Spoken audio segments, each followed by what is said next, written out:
रावण तेरे कोई और पूजा तुमके लगे करूं करवाना कहीं छूट जाएगा नाम तुम्हारा तुम्हें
बहुत ही ध्यान से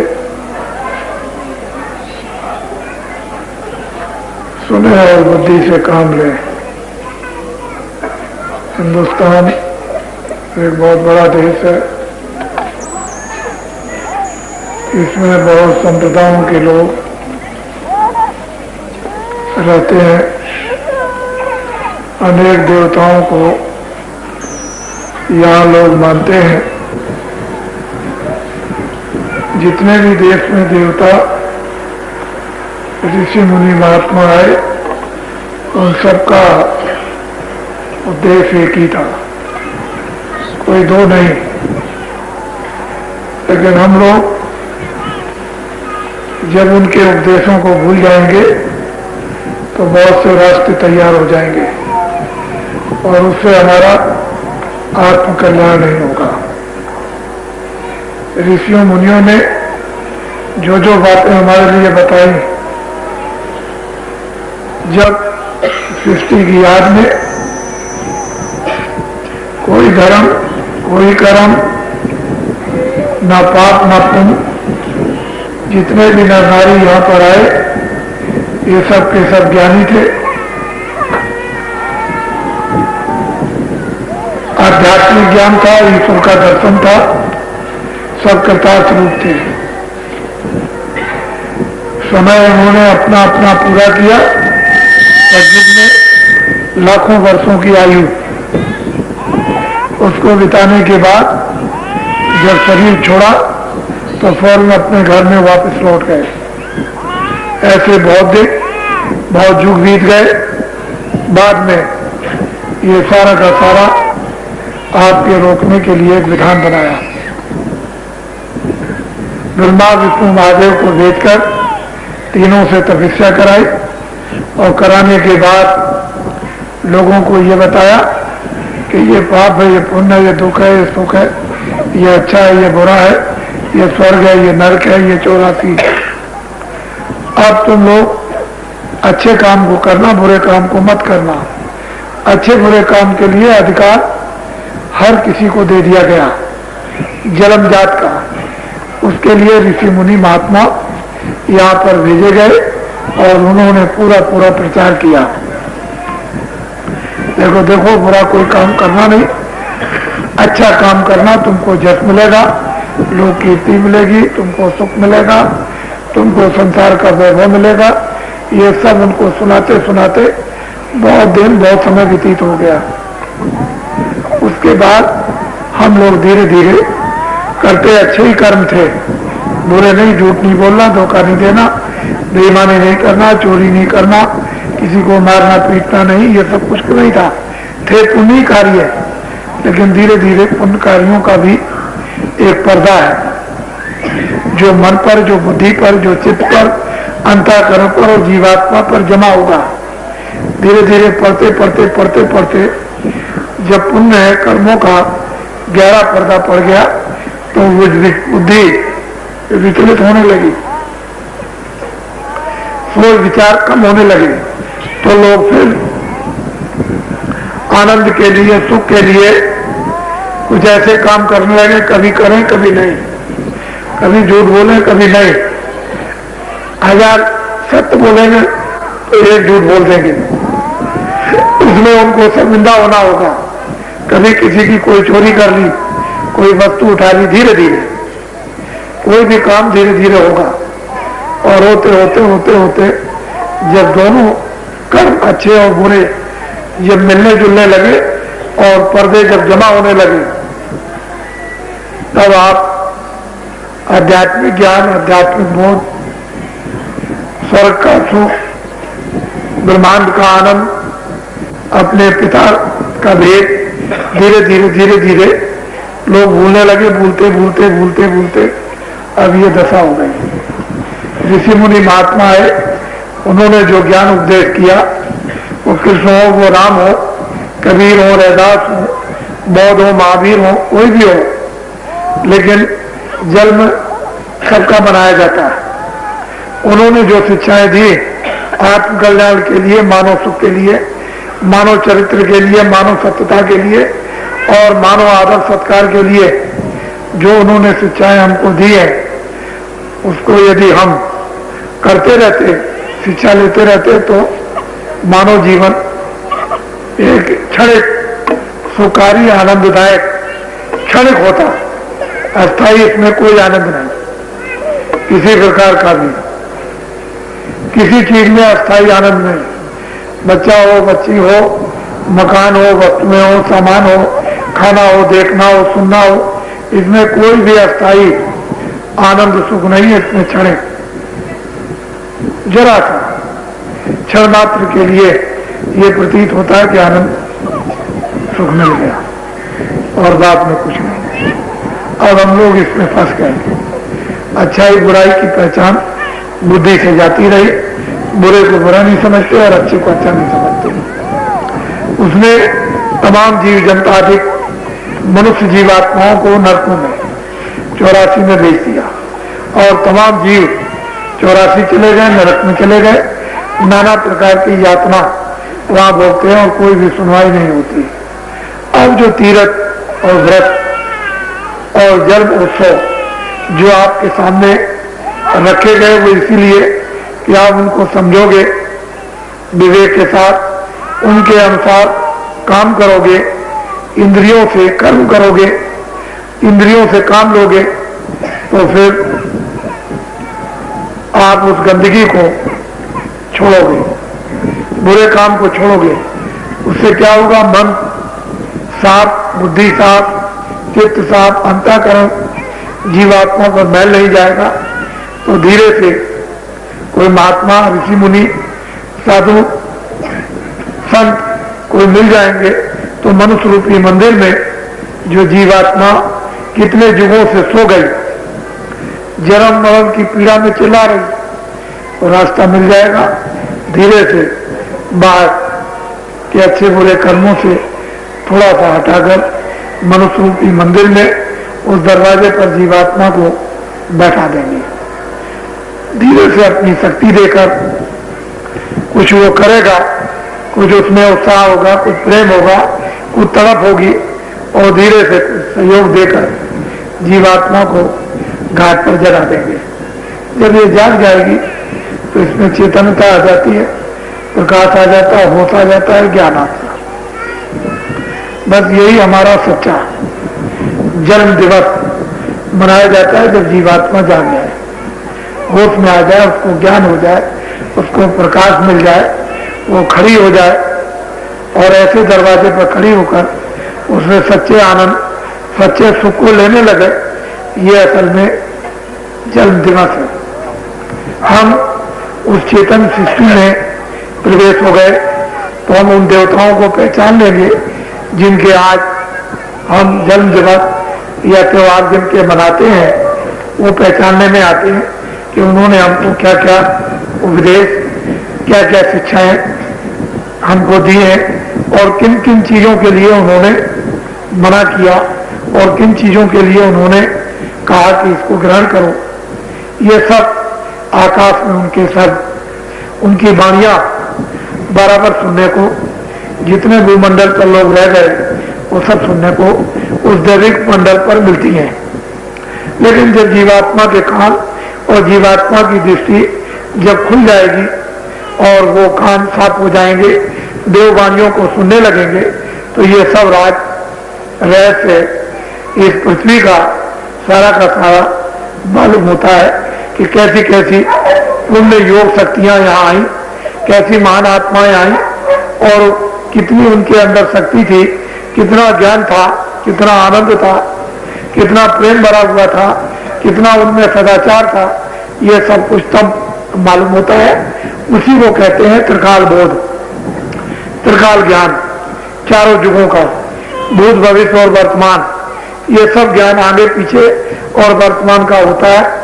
तब फिर ये मालूम होता है कि वास्तव में मनुष्य शरीर कितना कीमती और अनमोल है और इस शरीर से हम लोगों को अपने जीवन काल के अंतर्गत क्या काम करना और क्या नहीं करना चाहिए था। तो विषया कोई चीज थी, सत्य कोई चीज थी, प्रेम कोई चीज, आदर कोई चीज था। ये सब मनुष्य के सद्गुण थे। इन सद्गुणों से मनुष्य का मानव घड़ा जब भरा रहता था तो बुद्धि में विवेक रहता था और आध्यात्मिक शक्ति जगाने में पूर्ण सहयोग मिलता था। महात्माओं की कृपा तत्काल हो जाती थी। फिर हम अपने जीवन काल में 24 घंटे में चारों युगों का परिवर्तन क्षणिक रूप में आता और जाता रहेगा। सतयुग का भी आएगा, त्रेता का भी आएगा, द्वापर का भी आएगा, कलयुग है ही। उन तीनों युगों का प्रादुर्भाव मानव रूपी मंदिर में जब तक होता रहेगा, जब तक इसमें जीवात्मा रहेगी। उन क्षणों को जिसमें सतयुग का प्रादुर्भाव होता है, यदि महात्मा मिल जाए तो काम बन जाए। त्रेता का प्रादुर्भाव होता है, महात्मा मिलने की जरूरत है। द्वापर का प्रादुर्भाव होता है, मनुष्य रूपी मंदिर में महात्मा मिलना चाहिए। कलयुग का साम्राज्य तो घोर है ही इस समय पर। वो तो कुछ नहीं बताने देता, कुछ सोचने नहीं देता, कुछ देखने नहीं देता, भले बुरे की पहचान नहीं करने देता। उसका तो पूरा पूरा राज्य है। अच्छे बुरे की पहचान हो नहीं पाती है, लेकिन मनुष्य रूपी मंदिर में चारों युगों के गुण, चारों युगों का विवेक इसमें बराबर आता रहता है। महात्मा मिलना चाहिए। जब वो महात्मा मिल जाते हैं तो इसी कलयुग में कबीर को चारों युगों का बोध, रैदास को चारों युगों का बोध, मीरा को चारों युगों का बोध, जितने भी महात्मा आए उनको चारों युगों का इसी कलयुग में बोध हुआ। उन्होंने योग स्थिति को, ज्ञान स्थिति को, योगेश्वर स्थिति को, साध स्थिति को, संबोध को इसी कलयुग में उन्होंने चारों बोधों को प्राप्त किया। और प्राप्त करने के बाद सब मंडलों का भेद, सब ब्रह्मांडों का भेद, सब देवी देवताओं का भेद, सारे शरीरों का जो चार शरीर है, स्थूल, लिंग और सूक्ष्म और कारण, उन सब का भेद, उनमें क्या क्या है उनका भेद, ये सब कुछ उन्होंने एक अल्प आयु में 100 वर्ष के अंदर, अब तो 100 वर्ष भी पूरा नहीं जाता, 60 वर्ष 70 वर्ष बहुत ज्यादा, इसी के अंदर व्रत हो जाओ और चल बस। हमारा सारा काम ज्यों का त्यों पड़ा हुआ संसार की इस क्षणिक माया में मन को, बुद्धि को, चित्त को, इंद्रियों को हमने इसमें फंसा दिया और इसी में अपना भाव जमा दिया। आस्था हमारी इसमें हो गई इसलिए आपको बोध कैसे होगा? न कलयुग में भी सत्य था, उसका भी बोध नहीं। त्रेता में भी त्याग था, सदाचार था, वैराग था, द्वापर में भी था, और सतयुग में तो सत्य था ही। उसमें सब कृतार्थ थे, सब बोधक स्वरूप थे, सभी नर नारी, सबकी आत्माओं का कल्याण था, वो तो था ही। लेकिन इन तीनों युगों में, त्रेता, द्वापर, कलयुग, इसमें तो हमने अपने मन और बुद्धि को जब इन सब असार वस्तुओं में लगा दिया तो हम उसके आदि बन गए, स्वभाव पड़ गया। अब हमारा मन, बुद्धि और चित्त इधर से हटता नहीं है। इसमें काम, इसमें क्रोध, इसमें लोभ, इसमें मोह, इसमें अहंकार, इसमें हम रत रहते हैं, ये समझने नहीं देते हैं। जब ये बुद्धि को जागने नहीं देंगे, विवेक नहीं होने देंगे, समझने नहीं देंगे, तो फिर जीवात्मा बेचारी क्या करेगी? उसके लिए तो मन की मदद, उसके लिए बुद्धि की मदद, उसके लिए चित्त की मदद जीवात्मा को चाहिए। अब ये हटते नहीं है तो मदद उसको कैसे मिलेगी? इस संसार में फंसे रहते हैं, उलझे रहते हैं, इनका विकल्प करते हैं, इनके लिए सोचते हैं, इनके लिए चिंतन करते हैं, इनके लिए धरते हैं, फिर इनका प्रलय हो जाता है, फिर इसको बनाते हैं। तो ये सब चीजें आसार, इन्हीं आसार वस्तुओं को शरीर रक्षा के लिए, क्योंकि शरीर भी आसार है, इस आसार शरीर में जीवात्मा जो प्रभु की चेतन शक्ति है, ये शरीर, आसार शरीर के द्वारा यदि मन को इन जड़ वस्तुओं से, माया की छाया से हम हटा लेते और थोड़ा सा महापुरुषों से वो वेद युक्ति लेकर, रास्ता लेकर और धीरे धीरे कुछ उसमें दे देते, तो फिर हम चेतन में प्रवेश हो जाते, तो चेतन स्थान पर खड़े होते। आज इन वस्तुओं को हम भोजन के रूप में मानते हैं। अनाज दो, सब्जी दो, फल दो, दूध दो, घी दो, ये कपड़े दो शरीर की रक्षा के लिए। लेकिन चेतन सृष्टि में जब आप प्रवेश हो जाते हैं, लिंग सृष्टि में, तो ये सब भोजन आपके खत्म, क्षणिक हो जाते। वो आपको एक अस्थाई 1000 बरस का भोजन आपको मिल जाता, वो 1000 बरस का है। ये क्षणिक भोजन शरीर रक्षा के लिए 60 बरस, यानी 100 बरस का है, वो 1000 बरस का है। वहाँ भोजन सुगंधी का है, यहाँ भोजन सुगंधी लोगे तो जीवित नहीं रह सकते हो। यहाँ तो दूध, घी, अनाज, फल फ्रूट चाहिए तो शरीर चलेगा। लेकिन जब लिंग शरीर, देव शरीर में जब जीवात्माएं इस शरीर से निकल के पहुंच जाती हैं, तो वहां सुगंधी जीवात्माओं का लिंग शरीर में रहने का सुगंधी आहार है। वहां से, उस शरीर से भी निकल के जब सूक्ष्म शरीर में चली जाएंगी तो उनका आहार न सुगंधी है, न ये फल फूल है, उनका आहार प्रकाश का है। वहां सूक्ष्म शरीर है, उससे भी जीवात्मा निकल जाएगी तो कारण शरीर में आहार जो है शब्द का है। शब्द बगैर ये जीवात्मा शरीर नहीं रह सकती है। तो कारण शरीर में लाख बरस की, सूक्ष्म शरीर में 10,000 बरस की उम्र, और लिंग शरीर में 1000 बरस की उम्र, और स्थूल ये पंचभौतिक शरीर में 100 बरस की आयु। इन सब के अलग अलग स्थाने, अलग अलग भोजन है, अलग अलग मंडल है, वहाँ अलग अलग इनके खेल आनंद अलग अलग है। यहाँ का आनंद क्षणिक अलग है, वो ऊपर का आनंद जो अस्थायी लिंग शरीर में वो अलग है, उसके सूक्ष्म शरीर में आनंद बिल्कुल अलग है, उसके बाद कारण शरीर में आनंद बिल्कुल अलग है, अलग अलग आनंद है। तो ऋषियों मुनियों ने जो आपको शिक्षा दी थी, कुछ लोगों ने सुना, कुछ लोगों ने माना, कुछ लोगों ने किया, कुछ लोगों ने पाया। कोई कोई प्रयास करते हैं, कोशिश करते हैं, महात्माओं के वचनों को सुनते हैं, कोई कोई दया लेते हैं, बाकी कभी किसी ने कुछ किया, कभी नहीं किया। इस तरह से धीरे धीरे धीरे धीरे धीरे धीरे निकलने के रास्ते पर आ गए। और 700 वर्ष के अंदर जो संतों ने जीवों पर जो अतिशय कृपा की, जीवों को जगाने की, वापस घर में उस चेतन लोकों में ले जाने की, वो बहुत जीवों को पहुंचा दिया।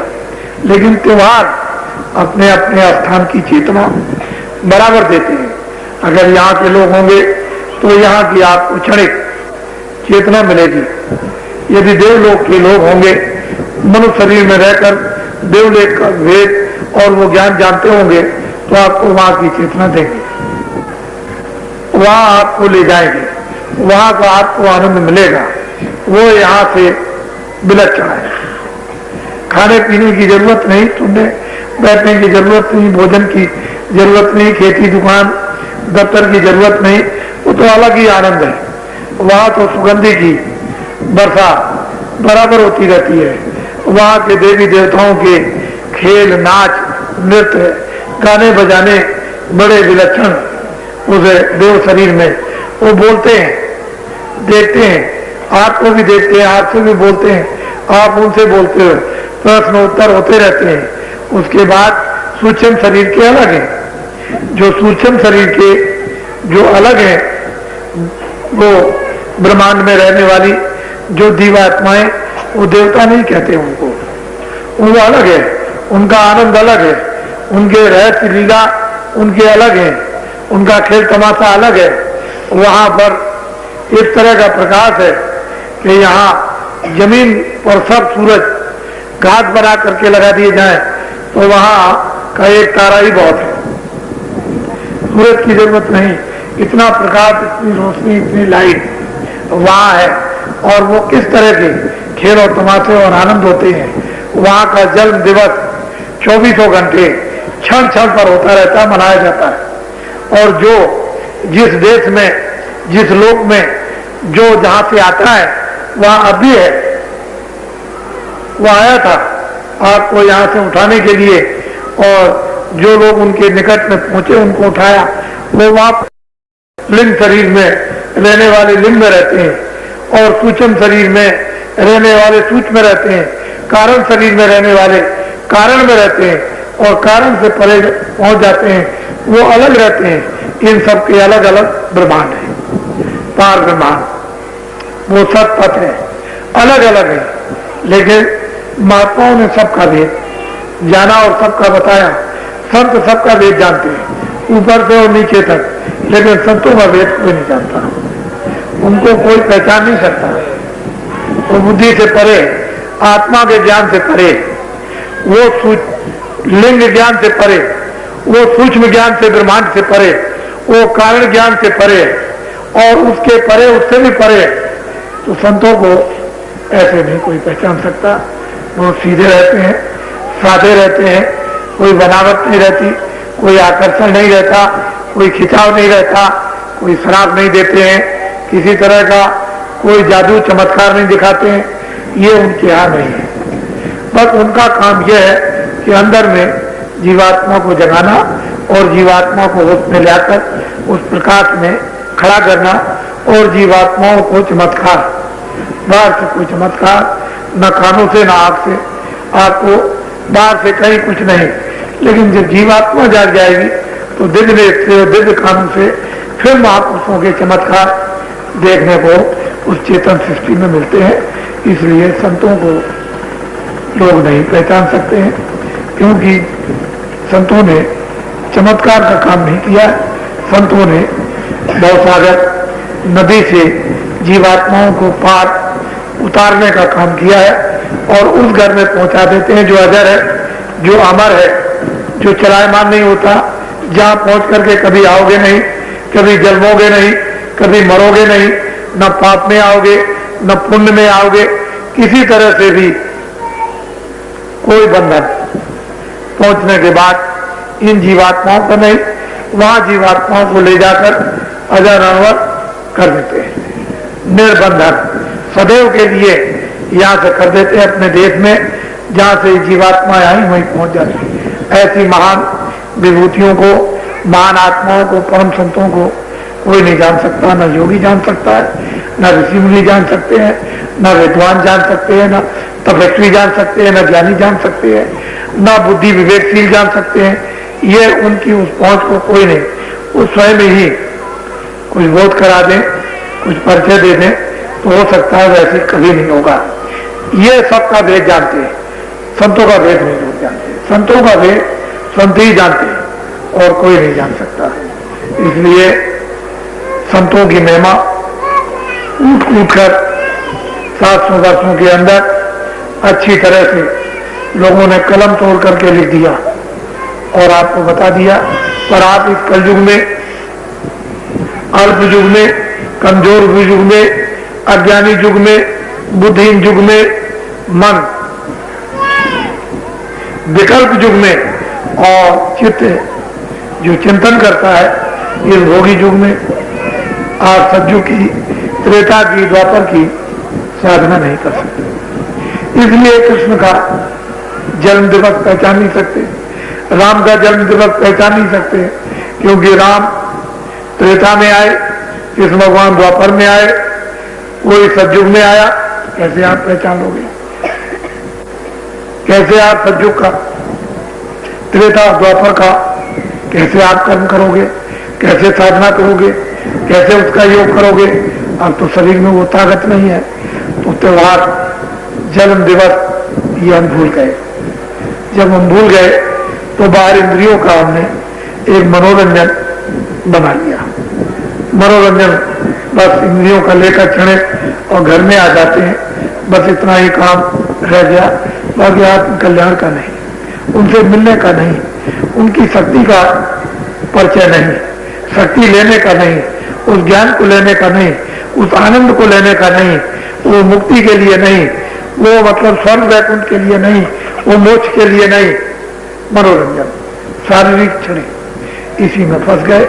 इसकी वजह से हम उन अच्छे कर्मों को भी नहीं पहचान पाते हैं कि जिससे बुद्धि विवेक में आकर बुरे काम को छोड़ देती, अच्छे काम में आरूढ़ लग जाती और बराबर बुद्धि से अच्छे बुरे तो वो काम सब छूट गए। और यही वजह है कि तीर्थों में उल्टा रूप, उल्टा प्रभाव ये तीर्थों का पड़ गया। तीर्थों के उद्देश्य अपनी जगह पर है, लेकिन प्रभाव मनुष्य के लिए उल्टा हुआ। भोगी हो गया, रोगी हो गया, बीमार हो गया, मन का रोगी हो गया, इंद्रियों का रोगी, शरीर का रोगी हो गया, बुद्धि का रोगी हो गया, अज्ञान में आ गया। ये उल्टा प्रभाव पड़ा। जिन तीर्थों में जाकर, जिन धर्म स्थानों पर जाकर, जिन देवताओं के व्रतों को मानकर या जिन जल उत्सवों को मानकर हम लोगों को वास्तव में वो जागरण करना चाहिए था, जिससे हम परम पद पा जाते, हमको अपना घर मिल जाता और हम शांति, उस ज्ञान को प्राप्त करते और जन्म मरण के दुख पीड़ा से छूट जाते, 84 नरकों की यातनाओं से छुटकारा हो जाता। वो तो हमने कोई काम किया नहीं। अब तो आपको ये सोचना होगा कि मैं आश्रम पर नवंबर के महीने से हूं। ऐसे ही 2-4 दिन के लिए कभी निकल के चला गया और किसी को थोड़ा बहुत आध्यात्मिक धर्म उपदेश सुना दिया, लेकिन हम अब की बात विशेषकर आश्रम पर ही है। इतना मैं पहले कभी नहीं रहा जितना आपकी मुझे रहने का अवसर मिला। और जब आदेश मिला कि इस समय आश्रम पर रहो, तो मैं आश्रम पर रह गया। कोई बात है, कोई रहस्य है, कोई वेद जरूर है जो चुप होकर के आश्रम पर रह रहा हूं। मैं कुछ ना कुछ आपको आगाह करता था, सचेत करता था, कुछ सुनाता था, कुछ कानों में डालता था, कहता था इधर गड्ढा है, इधर मत जाओ, ये बताता था आपको। जगह जगह बताया मैंने। पहले इतनी बातें हिंदुस्तान में कह डाली कि वो कोई भूलने वाला नहीं है। और वो चीजें जो सुनाई गई हैं, जो संदेश दिया गया, जो सुनाया गया, उसमें कोई हेर फेर भी होने वाला नहीं। वो तो आज से भी सुनाई जाएगी, आज भी लागू होगी और कल भी लागू होगी, 2 महीने में, 10 बरस में भी और 20 बरस में भी और 50 बरस में भी लागू होगी और कलयुग में भी और द्वापर में भी और त्रेता में और सतयुग में भी लागू होगी। ऐसी चीजें सुनाई जाती हैं। लेकिन तुम्हारी बुद्धि में जब विवेक हो, तब तो तुम समझोगे क्या महीने की है, कै बरस की है, कै जुग की है, किस जुग की है, तो चुप हो गया। लेकिन ये अच्छा नहीं। ऐसा सुना गया है महापुरुषों के वचनों द्वारा कि जब महात्मा चुप हो जाते हैं तो कोई खतरा होने वाला है। महात्मा जब धर्म पुस्तकों में भी लिखा हुआ कि महात्माओं को चुप नहीं रहने देना चाहिए, कुछ ना कुछ उनसे सुनते रहना चाहिए, उनको चुप बैठने नहीं देना चाहिए। जब आप चुप बैठ जाने देंगे, उनकी बात नहीं सुनेंगे, तब चुप हो जाएंगे। ध्यान में नहीं देंगे तो चुप हो जाएंगे, अवहेलना करेंगे तो चुप हो जाएंगे, तिरस्कार करेंगे तो चुप हो जाएंगे, निंदा करेंगे तो चुप हो जाएंगे, मस्करी करेंगे चुप हो जाएंगे। लेकिन जब सुनने के लिए उनकी हर बातों को आतुर रहोगे तो चुप नहीं बैठ सकते। ऐसा किताबों में लिखा हुआ और महात्माओं के वाक्यों से ऐसा सुना गया है कि महात्मा जब चुप होते हैं तो कोई घटना घटने वाली होती है।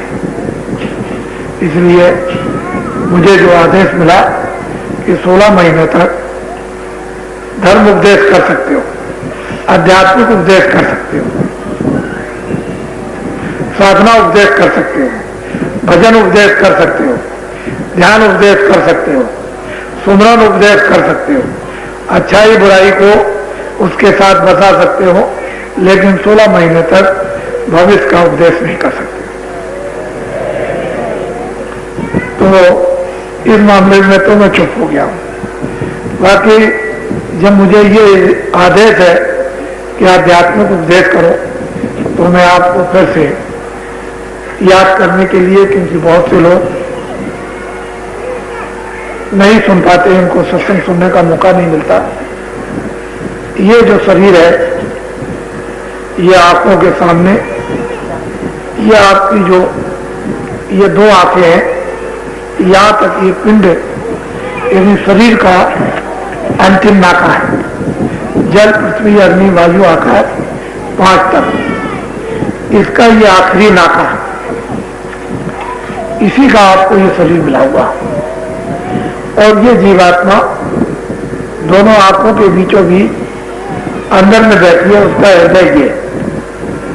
और जीवात्मा का इतना विशाल हृदय कि जितना ये विश्व है उसका ये आकाश, उससे करोड़ों गुना अंदर में आकाश है। ये जीवात्माओं का हृदय, मन का हृदय ये यहां पर मन बैठकर जगत का संकल्प विकल्प करता है, उसका स्थान ये है मन का, और जीवात्मा का स्थान ये है। और जीवात्मा यहां बैठी हुई है, उसकी आंख नीचे को हो गई, नीचे की तरफ। तो जितना भी जीवात्मा का प्रकाश और जितनी जीवात्मा के साथ उस प्रकाश के साथ शक्ति और उसका जो आनंद, उसका जो ज्ञान था, वो जड़ में मिश्रित हो गया, मिल गया। अब वो इसमें मिल गया, फिर आपने इंद्रियों से, मन से, बुद्धि से, आंख से, कान से, नाक से, हाथ से, पैर से जो आपने कर्म किए उसका आवरण गंदगी का, वो मन पर, बुद्धि पर, चित्त पर, अंतःकरण पर, जीवात्मा पर लेप चढ़ गया। तो जीवात्मा उस गंदगी के लेप से ढक गई। अब वो यहां पर इस नाके पर बैठी है। ये पिंड का, शरीर का, ये इसकी हद है, सीमा है यहां से। तो महात्माओं ने नीचे का, कंठ का, हृदय का, नाभि का, इंद्री का, गुदाद्वार की कोई भी साधना इस कलयुग में निषेध कर दी। इससे कोई लाभ नहीं, ना गुदा चक्र से, ना इंद्री द्वार से, ना नाभि से, ना हृदय से, ना कंठ से, ये कोई साधना नहीं।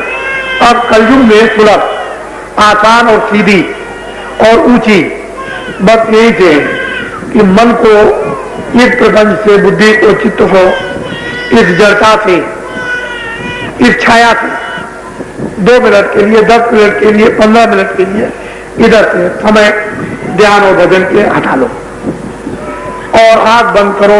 इस तरह से आंख बंद करके या कान बंद करके तुम धीरे से मन को और बुद्धि को और चित्त को सामने बिल्कुल सीधा उस जीवात्मा के आंख के साथ लगाओ, उसके साथ में जोड़ दो। तो जीवात्मा में इतनी तेज धार है सफाई करने की, इसके पास जादू है कि चाहे जितना भी मैला पार का पार लगाओ, लेकिन जब इस तरह से ये अपना काम करने लगेगी, इस तरह से खड़ी हो जाएगी और मन और बुद्धि और चित्त इसी दृष्टि के साथ काम देंगे तो ये झाड़ू लगाती चली जाएगी। पूरे आकाश के कूड़े कचड़े को ये साफ कर देगी एकदम। जैसे ही पूरा कचरा साफ हुआ कि बस एकदम से रोशनी आने लगी, प्रकाश चारों तरफ से आने लगा, एकदम से प्रकाश, और देखते देखते देखते देखते एकदम उजाला हो गया। जैसे सूरज उदय हो गया, रात चली गई। ऐसे ही अज्ञान अंधकार जो जीवात्मा सो रही थी इंद्रियों के घाटों पर, मन ने बुद्धि ने चित्त ने साथ दे दिया, और जीवात्मा की जैसे ही गंदगी मन की बुद्धि की चित्त की हटी, और जीवात्मा ने जैसे ही झाड़ू सफाई करने के लिए और वो सफाई किया, सारी गंदगी बिल्कुल एकदम जल करके रहा। तमाम प्रकाश तरह तरह का जब आता है वो ज्ञान रूपी अग्नि, चाहे कहीं भी किसी कोने में भी गंदगी जमा हो, चाहे जितनी काली हो, चाहे जितनी चट्टान लगी हो, चाहे जितनी कड़ी और सख्त हो, जैसे ही रोशनी गिरी उधर से आने लगी, वैसे ही एकदम मुलायम रुई की तरह से आग लग करके साफ आने लगा। बस यहां जीवात्मा जागती है, होश में आती है, अपने रूप को आकर पहचानती है। सामने दर्पण देख रही है, उसमें अपने रूप को देखती है कि मैं शरीर नहीं, आंख नहीं, कान नहीं, सोना नहीं, चांदी नहीं, कोई मकान नहीं, कोई बच्चा नहीं, कोई जल नहीं, कोई पृथ्वी नहीं, कोई अग्नि नहीं, कोई ये नहीं, कोई मन नहीं, कोई बुद्धि नहीं, कोई चित्त नहीं, कोई इंद्रिया नहीं, कोई 25 प्रकृतियां नहीं। वो अपने को देखती है कि इतना सुंदर ऐसा कोई रूप नहीं, और वो सच्चित आनंद स्वरूप इतनी सुंदर कि उससे सुंदर और कोई नहीं। जो मालिक का सुंदर रूप है वही एक जीवात्मा का है, लेकिन जब खोल उतर जाएंगे तो जो मालिक का रूप है वो जीवात्मा का है। इसके रूप में उसके रूप में कोई अंतर नहीं। यहां आकर के जाती है, उस दर्पण में अपने रूप को पहचानती है कि ओ मैं कहां फंसी थी, कहां सो रही थी, ये तो यहां सो रही थी, यहां तो कुछ नहीं था। जब वो अपने रूप को देखती है और वो जब अपने आप को जब पहचान लेती तो खुद को पहचानने वाला ही भगवान को पहचानता है। जो खुद को पहचानता है खुदा को जानता है।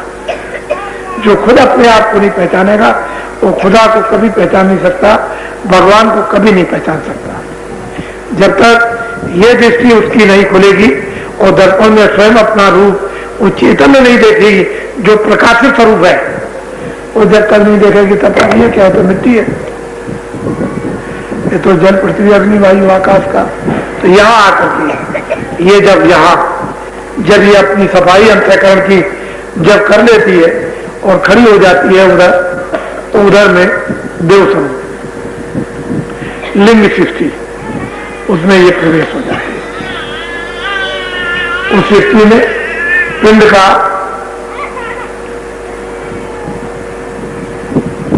पिंड की सीमा समाप्त हुई। उधर खड़े होकर के अपने को देखती है कि ये शरीर जल पड़ा, ये जमीन पर लेटा हुआ बैठा हुआ, कोई बैठा हो कोई लेटा हो, वो खुद अपने शरीर को देखती है कि पड़ा मृतक शरीर है, और वो घूमती रहती है वहां उन देवताओं के साथ, लेकिन उस पर दृष्टि रखे हुए और फौरन उसके अंदर प्रवेश हो जाती है। बहुत से साधकों को लोगों ने देखा कि शरीर छोड़ दिया। शंकराचार्य जब वो गुफा में चले गए तो शिष्यों से कह गए कि इसकी रखवाली करना, मैं वहां से देखता रहूंगा, तुम लोग रखवाली इसकी करना, कोई चीज इसको छेड़ना न पाए, मैं अभी थोड़े दिनों में जाता हूं फिर आ जाऊंगा। वो गए एक राजा के शरीर में जो मर गया था, उसमें प्रवेश हो गए, वहां जय जयकार होने लगी, कि राजा मर गया था, जिंदा हो गया, और पूरा गृहस्थी का अनुभव करने के बाद फिर उसके बाद शरीर छोड़ दिया और फिर उसमें प्रवेश हो गया करके और खड़े हो गए। ऐसे ही साधक शरीर से अलग हो जाते हैं और उधर में भ्रमण करते हैं। भ्रमण करने के बाद देखते रहते हैं, फिर प्रवेश कर लेते हैं। यही हाल जब वो लिंग शरीर को छोड़ती है, सूक्ष्म शरीर में जाती है, तो दोनों शरीरों को देखती है कि ये हमारा पड़ा हुआ लिंग शरीर और ये स्थूल शरीर, उसको देख रही है, दोनों को देखती है कि लिंग भी पड़ा और स्थूल भी पड़ा। उस लिंग में प्रवेश हो गई और फिर स्थूल में आ गई। उसके बाद जब सूक्ष्म शरीर छोड़ दिया और कारण शरीर में गई, तो कारण शरीर में जाकर के सूक्ष्म शरीर को भी देख रही है, लिंग को और स्थूल को भी देख रही है। जब कारण शरीर के परे चली गई तो चारों शरीरों को देखती है, कारण भी देखती है, सूक्ष्म भी देखती है, लिंग भी देखती है, स्थूल भी देखती है कि ये चारों शरीर इनको मैं छोड़ करके आया, और प्रवेश होती चली आती। एक में प्रवेश हुई, दूसरा, दूसरे में तीसरा, तीसरे में चौथा, इस तरह से फिर उसकी गति निकलने की, आने की, जाने की, आने की, जाने की, उसकी गति हो जाती है, क्षण भी नहीं लगते आने और जाने में। जैसे आग में आई थी उसी तरह से निकल के फिर चली गई, फिर चली आई, फिर चली गई। शरीर तो समय से ही छोड़ेगी, वो तो श्वासें हैं बराबर, वो चलती रहती हैं, वहां पर वो श्वासें उसका एक खजाना है, वो तो समय से ही शरीर छोड़ेगी, लेकिन बराबर आएगी और जाएगी। जब तक अपना बोध नहीं होगा तब तक कोई जन्म किसी का आप पहचान नहीं सकते। उसको बहुत हमने भी देखे, हम भी साथी महात्माओं में घूमते रहे, मथुरा में, काशी में हम भी गए, बहुत कुछ देखा अयोध्या में, चारों तरफ महात्माओं में घूमे, लेकिन यह है कि घूमना और समय खराब करना।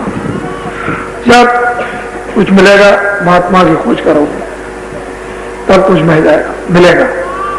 गंगा में, घर में समुद्र है, घर में गंगा बह रही, घाटी में सब कुछ है, सब नदियां हैं, घाट पर सर्वदेवता घाटी पे रहते हैं, लेकिन घाट नहीं मिला तो कुछ नहीं मिलेगा। मनुष्य रूप भी ये मंदिर है, यहाँ सब देवता उस मंदिर में हाजिरी देते हैं, लेकिन आप कभी उस मंदिर में बैठ नहीं पाए, प्रवेश नहीं हो पाए, तो मंदिर का जो निवास करने वाला देवता मिले कैसे, उसका दर्शन कैसे हो, क्योंकि आपकी आंख बंद पड़ी रही। तो इसलिए मैं और तो कुछ नहीं कहूँगा, दर्शन करने के लिए आपका चला आया, और जब वो वक्त और समय आएगा तो लोग इसी उपदेश को किस बात से, किस प्रेम से, किस श्रद्धा से, किस लगन से, किस एकता से, किस तलब से सुनेंगे, वो तो आपको आगे चल के भविष्य में ये दृश्य दिखाई आपको देगा। मैं मथुरा आश्रम पर इस समय पर रह रहा हूँ, सोचा कि चलो कुछ शारीरिक कोई सेवा शरीर से हो जाए, तो एक बहुत बड़ा अस्पताल है। जिस जमीन पर रहता हूँ वहां कृष्ण भगवान गौएं कराया करते थे, बालकपन में ही गौएं कराई जाती है, जब लोग जवान और वृद्ध हो जाते हैं तो और काम करते हैं, लेकिन बालक ही गौओं को चराते थे। वो वही स्थान है जहाँ अपना आश्रम है, वो प्राचीन स्थान है। वहां न मालूम क्या उनका श्राद्ध था या उनकी दया नहीं थी, क्या था, वहां जो मधुबन है वो खारा पानी है। 1.5 किलोमीटर 2 किलोमीटर गांव के उधर और बाकी 1.5 किलोमीटर इधर, और बाकी पूरा का पूरा चारों तरफ गांव खारा, उससे दाल और सब्जी भी नहीं गलती है, खारा पानी है। तो देवियां लेने के लिए आश्रम में आया करती थी, तो कभी गिर जाती हैं, कभी घड़ा टूट जाता है, और समय भी 2 किलोमीटर 2.5 किलोमीटर वहां से चल के आए और पानी ले जाए तो समय भी उनका बहुत खराब होता है। तो मैं इन दिनों में ये भी घटना देखता रहा, 3.25 किलोमीटर 10,500 पाइप लैन को देकर के और मीठा पानी पूरे गांव में। प्राचीन गुरु जी का मंदिर है अब की बार जब कभी जाएंगे तो आपको वहां भी मीठा पानी पीने को मिलेगा। तो वहां भी पानी पहुंचा दिया। 10,500 लगा। एक सामाजिक सेवा, और जल की सेवा तो बड़ी सेवा होती है, क्योंकि लोग मीठा पानी पाएंगे ये तो ठीक है। तो मैं इन दिनों में आश्रम में रह गया और अस्पताल का भी बड़ा जोरों से जो कार्य हो रहा और बहुत जोरों से चल रहा, वो भी जल्दी ही होगा। तो इस तरह से, और चुप हूं आश्रम पर, कोई बात नहीं करता। जब बाहर निकलूंगा तो अध्यात्म बात सुनाऊंगा। बाकी जितने दिनों के लिए मुझे मना किया गया उतने दिनों तक मैं चुप रहूंगा। और जब जो आदेश मिलेगा तो आपको खुद ही पता चल जाएगा कि बाबा जी चुप क्यों हो गए थे, क्यों कहा गया था चुप के लिए। बड़े बड़े नेता लीडर भारत के जगह जगह लोगों की बातें सुनने को मिल रही हैं। लोकसभा के अध्यक्ष, आज जयपुर में एक आदमी आया, कहने लगे मुझसे खुद 4 बार उन्होंने कहा कि बाबा जी अब बोलते क्यों नहीं, उनसे कहो कुछ बोले। किताबों में लिख करके दिया, वो तो उनके सबके पास है, उसी से अपना अंदाजा लगा लीजिए। उससे बाबा जी जब दिशा देते थे वो किसी के विरोधी नहीं थे, किसी का नुकसान नहीं चाहते, अहित नहीं करना चाहते हैं। वो समाज का भी हित चाहते हैं, मनुष्य का भी हित चाहते हैं, देश का भी हित चाहते हैं, आत्माओं का भी हित चाहते हैं।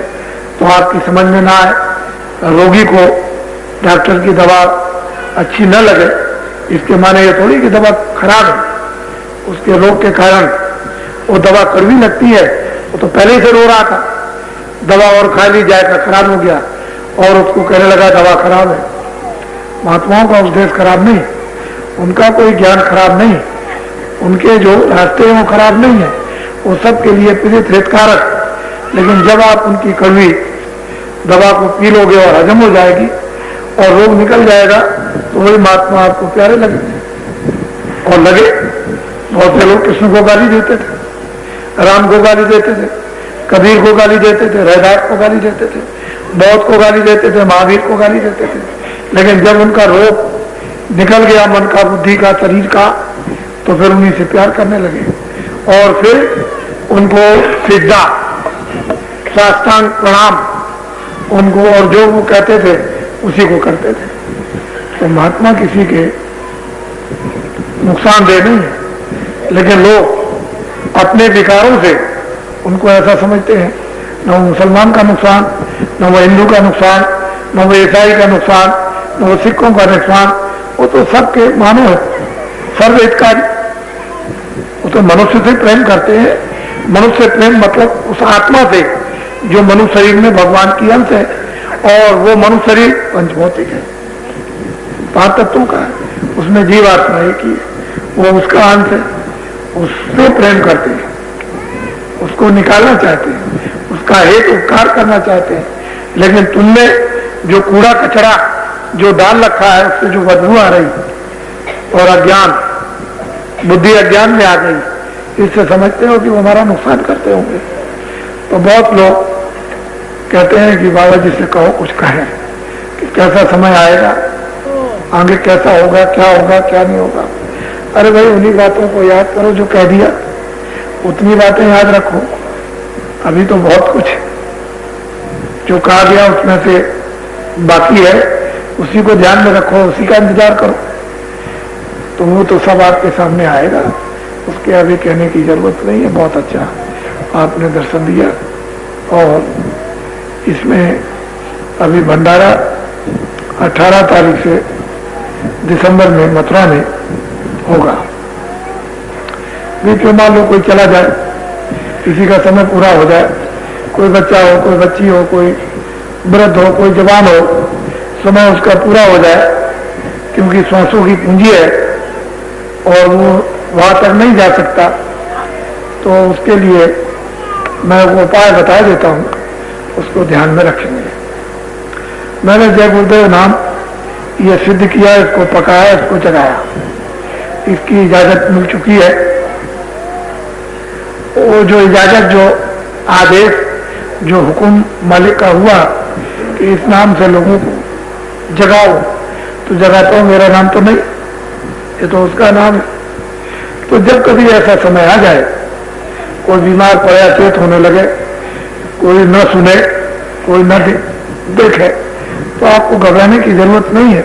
उसके कान पर वो लगाकर जय गुरुदेव बोलो, तो सुनने भी लगेगा और थोड़े समय काल के लिए देखने भी लगेगा और कुछ बोल भी नहीं देगा। तो तुमको जो कुछ भी 2, 4, 5, 10 मिनट 15 पूछना पाछना हो या वो कुछ कहे आपसे, तो उसको आप सुने, और कुछ कह भी दे तो वो सुने और देखे और कहे। तो जय गुरुदेव जोड़ेंगे, और जब जय गुरुदेव बोलेंगे तो उसकी संभाल होगी।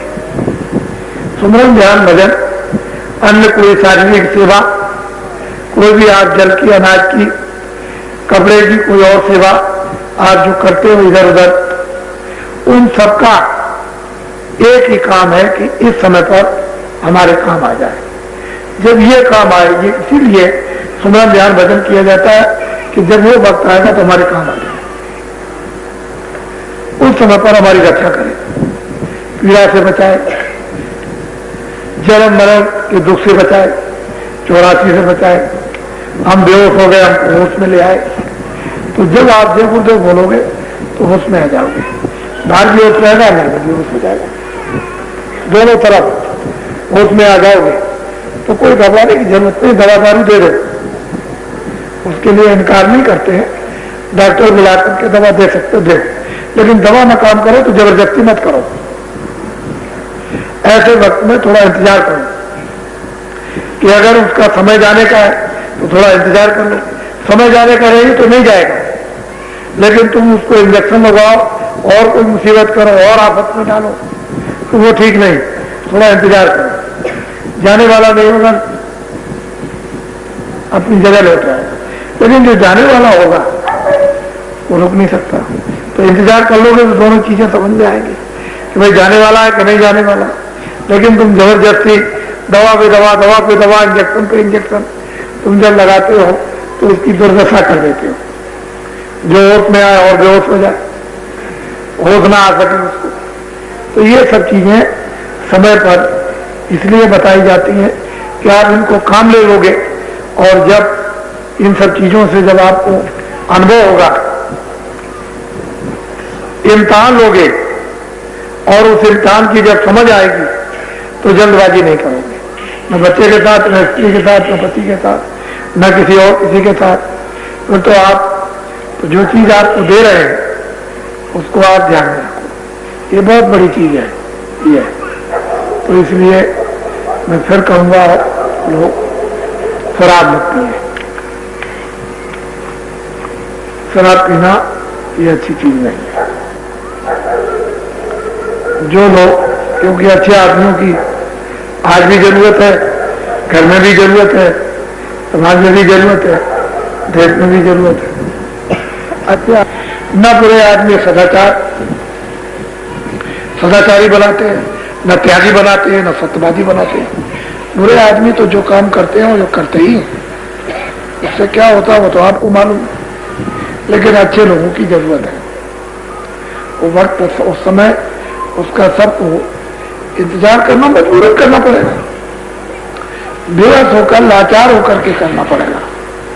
अच्छे आदमी आओ, पुकार करनी पड़ेगी, अच्छे लोग आओ, त्यागी लोग आओ, तपस्वी लोग आओ, दानी लोग आओ, वीर लोग आओ, सत्यवादी लोग आओ, चरित्रमान लोग आओ, समझ गया, उदार लोग आ जाओ, समझ गए। अच्छे तो वो तो पुकार लोगों को करनी पड़ेगी, चीजें आज सब मौजूद है, लेकिन उसकी आज इज्जत नहीं। अच्छे लोगों की, ऐसा नहीं कि अच्छे नहीं है, अच्छे हैं, लेकिन आप उनकी इज्जत नहीं है, उनकी पहचान नहीं, उनका सम्मान नहीं। इसलिए ऐसा नहीं कोई एकदम से गिर पड़ेगा, ऐसी बात नहीं है, यहाँ है, लेकिन वो जब तुम्हारी पुकार होगी तो सामने खड़े कर दिए जाएंगे, एक के पीछे लाखों, लाखों के पीछे करो, चल पड़ेंगे एक बार जी, चल देंगे, वो तो भगदड़ मचेगी, बड़ी भाग होगी उस समय पर। आप देखिएगा और कहिएगा कि हाँ देखिए कैसी भाग मचती है। तो बोलो जय गुरुदेव। अब आप लोग ये बात सीखा करो कि जब कभी यहाँ बैठे हो तो बैठे रहो और खड़े हो तो अपनी जगह खड़े हो, ताकि सबका दर्शन हो जाए। और उस समय पर कोई अगर आपके लाभ के लिए कुछ कराना हो तो वो भी करा दिया जाए। ऐसे आप धक्कम धुक्का जब आप करोगे तो जो लाभ पहुंचाना चाहते हो नहीं होगा, तो गलती आपकी हो जाएगी। हमारी तरफ से कोई गलती नहीं, हम तो देने के लिए आए। आपको ऐसी चीज दी जाए जो पैसों से भी न मिले, मकान से जमीन से न मिले और सामान से न मिले, लेकिन आप उसको लो ना तो हम क्या करें। हम देना चाहते हैं, आप फेंकना चाहते हो। तो इसलिए ये चीजें सीखनी पड़ेगी और लोग इसको सिखाएंगे। आपकी बात जब कभी आएंगे तो ये सब चीजें किसी भी त्योहार पर या किसी जन्मोत्सव पर कोई किसी का हो, वो तो चीज तो सबकी एक ही है, उसमें कोई फर्क नहीं है। लेकिन ये है कि तुमने अपनी बुद्धि की गांठ बांध रखी है, इसलिए तुम ऐसा समझते हो। लेकिन उधर जाओ अंदर में तो उधर तो एक ही बात है, उधर तो दो कुछ नहीं है। इसलिए सूरज के सामने खड़े हो दो क्या है, तो एक सूरज है। चंद्रमा के सामने खड़े हो तो एक ही बात है। पानी में कूद पड़ो क्या है मतलब ये। तो ये बातें सब चीजें आपकी समझ में आनी चाहिए। लेकिन जकड़ रहेगी तो आप कुछ कहोगे, कुछ समझोगे, कुछ करोगे, तीनों चीजें अलग हो जाएंगी। कहोगे कुछ, समझोगे कुछ, करोगे कुछ, फायदा कुछ नहीं होगा। मेहनत वैसी की बेकार में। वो कोलू का एक बैल होता है जो कमरे के अंदर चलता और आंख बांधी जाती है और जोर से उसके 2-4 डंडे मार दिए, बस वो चलता रहता है, चलता रहता है। फिर 2-3 घंटे के बाद आया, फिर 2-4 मार दिए, तो वो चलता रहता है। वो ये समझता है कि मेरे पीछे चल रहा, डंडा मार देगा। और वो 12 साल तक बराबर उसी कमरे में चलता रहा, लेकिन रहा वहीं का वहीं, गया कहीं नहीं, कमरे का कमरे ही में रहा। पट्टी वैसी बनी रही, अंधा कांधा ही रहा। तो ऐसा काम मत करो कि वहीं चलते रहो आंख बांध करके, और वैसे ही मतलब ये। तो जिस चीज के लिए मेहनत की जाती है देने के लिए, उसको जय गुरुदेव।